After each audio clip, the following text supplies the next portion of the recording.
नमस्कार, मैं हूं अंकुर और आप देख रहे हैं सत्य हिंदी का न्यूज बुलेटिन।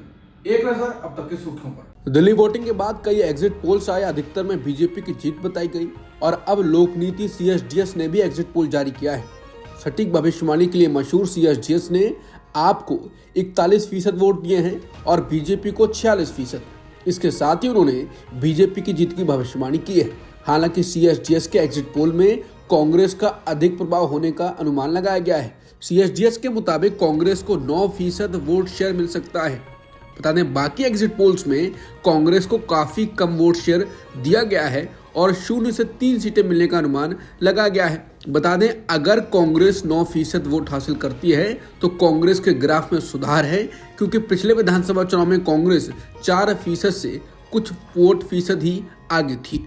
वहीं गुरुवार को एक्सिस माई इंडिया ने भविष्यवाणी की थी कि भाजपा 45 से 55 सीटें जीतेगी और आप 15 से 25। भाजपा और उसके सहयोगी दल 48% वोट हासिल करेंगे और आप 42%। दिल्ली विधानसभा चुनाव के नतीजों से पहले बीजेपी की ओर से आम आदमी पार्टी के नेताओं को कथित तौर पर पैसे ऑफर करने के मामले में राजनीति गर्मा गई है। इस मामले में आम आदमी पार्टी के आरोपों का जवाब देते हुए दिल्ली बीजेपी के अध्यक्ष वीरेंद्र सचदेवा ने कहा था कि वो एंटी करप्शन ब्यूरो के पास जाएंगे। अब इस मामले पर आम आदमी पार्टी के सांसद संजय सिंह बोले हैं। उन्होंने कहा कि उनको जाने दीजिए, हमारे एक मंत्री ने तो नंबर भी बताए हैं। एंटी करप्शन ब्यूरो या किसी दूसरी एजेंसी के द्वारा इस मामले की जांच की जानी चाहिए। दरअसल आम आदमी पार्टी के सांसद संजय सिंह ने गुरुवार को कहा था कि बीजेपी ने दिल्ली में विधानसभा चुनाव के नतीजों से पहले उनकी पार्टी के एक विधायक को फोन कर 15 करोड़ रुपए का ऑफर दिया था। दिल्ली चुनाव के नतीजे आने से पहले राजधानी में हलचल तेज है। एग्जिट पोल के बाद से ही वैसे भी माहौल बदल चुका है। एक तरफ बीजेपी उत्साहित नजर आ रही है तो वहीं दूसरी तरफ आम आदमी पार्टी और ज्यादा सचेत हो चुकी है। एग्जिट पोल से झटका लगने के बाद आम आदमी पार्टी ने सभी 70 उम्मीदवारों की बैठक बुलाई है। बैठक अरविंद केजरीवाल के आवास पर हो रही है। बता दें, आपने आरोप लगाया है कि बीजेपी नतीजों से पहले ही ऑपरेशन लोटस शुरू कर चुकी है। वो एक विधायक को खरीदने के 15 करोड़ रुपए ऑफर दे रही है। ट्रंप ने भारतीयों को जिस तरीके से भारत भेजा है उसकी कड़ी आलोचना हो रही है। हाथों में हथकड़ियां, पैरों में बेड़ियां बांधकर भेजने का मुद्दा बड़ा हो गया है। विपक्ष भी लगातार इसको भारत का पान बता रहा है और मोदी कुछ नहीं बोले इस पर और ज्यादा बवाल है। हालांकि अब 13 फरवरी को पीएम मोदी अमेरिकी यात्रा पर हैं। वो ट्रंप से मुलाकात भी करेंगे, लेकिन अब ये यात्रा रोकने की मांग उठ रही है। बीजेपी के नेता सुब्रमण्यम स्वामी ने कहा है कि ट्रंप के नेतृत्व वाली अमेरिकी सरकार लगातार भारत का अपमान कर रही है, फिर भी मोदी अमेरिका जाकर ट्रंप के सामने रेंगने को तरस रहे हैं। मैं मोदी से मांग करता हूं कि वो अपमान के विरोध में अपनी अमेरिका यात्रा स्थगित कर दें, अन्यथा संसद को हमारे देश के खिलाफ जाने की उनकी निंदा करनी चाहिए। कांग्रेस नेता पवन खेड़ा ने दैनिक भास्कर का एक वीडियो ट्वीट किया है।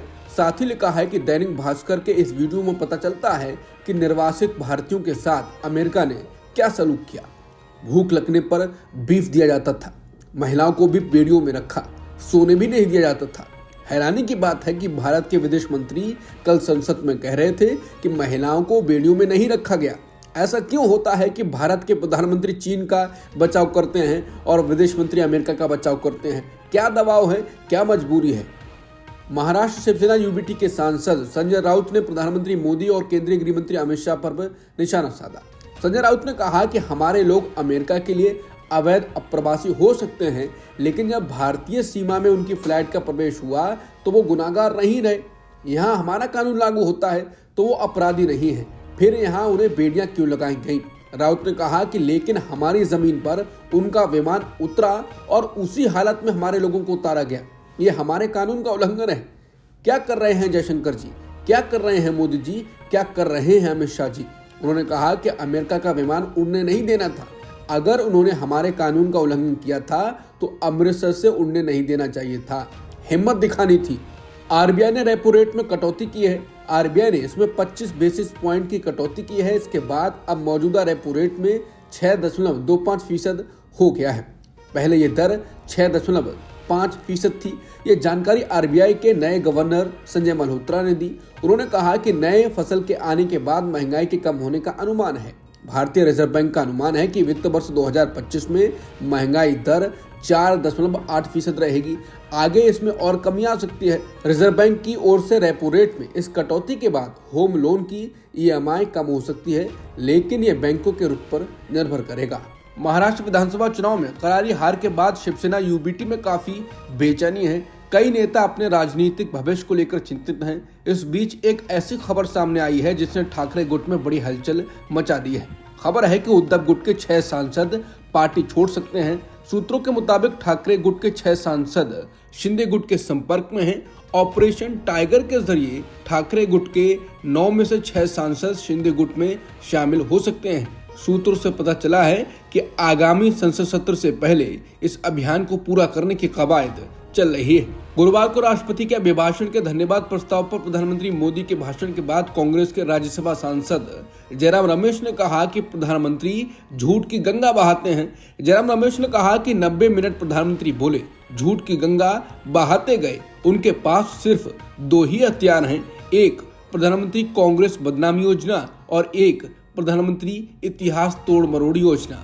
जवाहरलाल नेहरू को निशाना बनाया, कांग्रेस को निशाना बनाया और एक नया इतिहास सदन के सामने उन्होंने पेश किया। बिल्कुल सरासर झूठ। मुख्यमंत्री देवेंद्र फडणवीस के देखते ही देखते उप मुख्यमंत्री अजित पवार ने गुरुवार को औद्योगिक शहर के विकास का श्रेय उन्हें न देने के लिए भाजपा विधायक महेश लांडगे की आलोचना करने में कोई कसर नहीं छोड़ी। मौका था चिखली इलाके में पिपरी चिचवड़ पुलिस आयुक्तालय के प्रस्तावित भवन के भूमि पूजन के साथ साथ नागरिक विकास कार्यों के उद्घाटन का। सभा को संबोधित करते हुए बीजेपी विधायक लांडगे ने फडणवीस की तारीफ की और कई बड़ी विकास परियोजनाओं को मंजूरी देने और उनके कार्यान्वयन को सुनिश्चित करने का श्रेय दिया। लांडगे ने कहा कि मुख्यमंत्री के रूप में अपने पहले कार्यकाल के दौरान और बाद में भी देवेंद्र फडणवीस ने पिंपरी चिचवड़ के विकास में महत्वपूर्ण भूमिका निभाई है।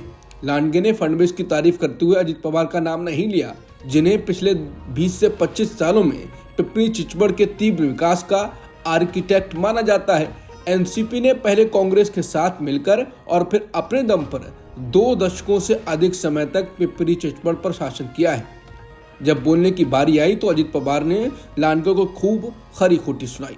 उन्होंने कहा कि मुझे नहीं पता कि जब महेश लांडगे ने पिपरी चिचवड़ के विकास के बारे में उल्लेख किया तो उन्होंने मेरा नाम क्यों नहीं लिया, मेरे नाम लेने पर नाखुशी क्यों महसूस की। ये पूरा पिपरी चिचवड़ जानता है। मैं 1992 में आपका सांसद बना और 1992 से 2017 तक पिपरी चिचवड़ में काफी सुधार हुआ।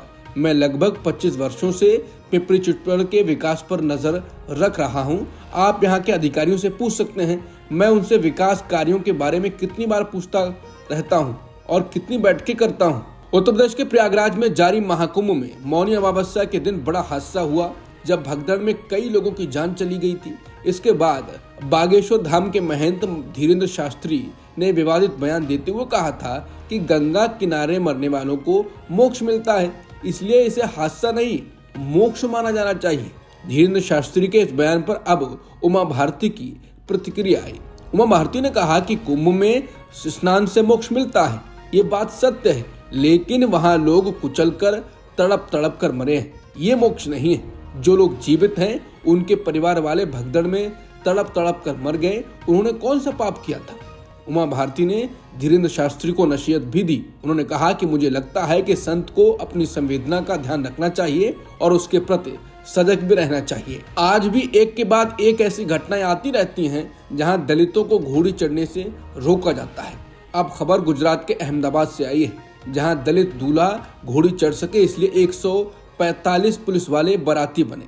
इंडियन एक्सप्रेस की खबर के मुताबिक मामला बनासकांठा जिले के पालनपुर तहसील के गदलवाड़ा गांव का है। यहाँ 6 फरवरी को एक शादी में 145 पुलिसकर्मी शामिल हुए। दूल्हे का नाम मुकेश पारेचा है। हालांकि इतनी पुलिस होने के बाद भी किसी ने पत्थर फेंका, ऐसा दावा किया गया। बनासकांठा डिस्ट्रिक्ट कोर्ट में प्रैक्टिस करने वाले पारेचा ने कहा कि बारात पुलिस सुरक्षा में निकाली गई। मैं घोड़ी पर सवार था, इसलिए कुछ नहीं हुआ, लेकिन जब मैं घोड़ी से उतरकर अपनी कार में बैठा था, करीब 500 मीटर ही चले थे, तभी किसी ने हमारी गाड़ी पर पत्थर फेंका। फिर SHO वसाबा ने खुद कार चलाई और हमें वहां से निकाला। इस मौके पर वडगाम से MLA जिग्नेश मेवाड़ी भी मौके पर मौजूद थे। मुकेश ने बताया कि हम 1-2 दिन में पत्थरबाजी को लेकर पुलिस को शिकायत देंगे। इस बीच इंस्पेक्टर बसावा ने बताया कि कार्यक्रम की निगरानी के लिए ड्रोन कैमरों का भी इस्तेमाल किया गया था। हमने फुटेज देखी, लेकिन पत्थरबाजी जैसी कोई घटना नहीं हुई। बारात शांतिपूर्ण तरीके से निकाली गई, लेकिन जब दूल्हे ने पत्थर फेंके जाने का आरोप लगाया तो मैंने उनकी कार चलाई और उन्हें उस गांव तक छोड़ा जहां शादी होनी थी। पंजाब की एक अदालत ने कथित धोखाधड़ी के एक मामले में बॉलीवुड अभिनेता सोनू सूद के खिलाफ गिरफ्तारी वारंट जारी किया है। लुधियाना न्यायिक मजिस्ट्रेट रमनप्रीत कौर ने वारंट जारी किया। दरअसल लुधियाना के वकील राजेश खन्ना ने मोहन शुक्ला नाम के शख्स के खिलाफ 10 लाख रुपए की धोखाधड़ी का केस दर्ज कराया, जिसमें उसे नकली रिजिका सिक्का में निवेश करने के लिए लालच दिया गया था। पीड़ित पक्ष की तरफ से दायर की गई शिकायत में कई गंभीर आरोप लगाए गए हैं। इसी केस के सिलसिले में सोनू सूद को गवाही देनी थी, जिसके लिए कोर्ट ने कई बार समन जारी किए, लेकिन सोनू सूद नहीं पहुंचे। इसके बाद गिरफ्तारी वारंट जारी किया गया है। अगली सुनवाई 10 फरवरी को होनी है। अमेरिका के राष्ट्रपति डोनाल्ड ट्रंप ने गुरुवार को एक और एग्जीक्यूटिव ऑर्डर पर हस्ताक्षर किए। ये ऑर्डर ट्रांसजेंडर महिलाओं को वुमेन स्पोर्ट्स में मुकाबला करने से रोकता है। रिपब्लिकन नेताओं का कहना है ये आदेश खेलों में निष्पक्षता को बहाल करने वाला है, जबकि एलजीबीटी के समर्थकों और मानवाधिकार संगठनों ने इस कदम को भेदभावपूर्ण बताया है। ट्रंप ने social media platform truth social पर इस बारे में जानकारी दी। उन्होंने लिखा, ये हमारे देश की लड़कियों और महिलाओं के लिए बड़ा दिन है। अमेरिका के राष्ट्रपति ट्रंप ने एक एग्जीक्यूटिव ऑर्डर पर हस्ताक्षर किए हैं। इसके तहत इंटरनेशनल क्रिमिनल कोर्ट के खिलाफ प्रतिबंध लगाए गए हैं। दरअसल इंटरनेशनल क्रिमिनल कोर्ट पर अमेरिका और उसके सहयोगी इजरायल के खिलाफ अनुचित और आधारहीन कार्रवाई करने का आरोप लगाया गया है। इस आदेश के तहत आईसीसी के अधिकारियों और उनके परिवार के अलावा अदालत की जांच में सहयोग करने वाले व्यक्ति के खिलाफ आर्थिक और वीजा प्रतिबंध लगाए गए हैं। इजरायल के प्रधानमंत्री बेन्यामिन नेतन्याहू की वॉशिंगटन यात्रा के दौरान ट्रंप ने इस आदेश पर हस्ताक्षर किए। अब तक की खबरों में इतना ही। बाकी खबरों के लिए बने रहिए सत्यहिंदी.com के साथ।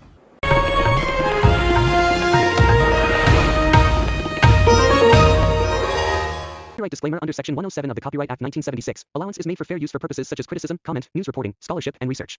Fair use is a use permitted by copyright statute that might otherwise be infringing.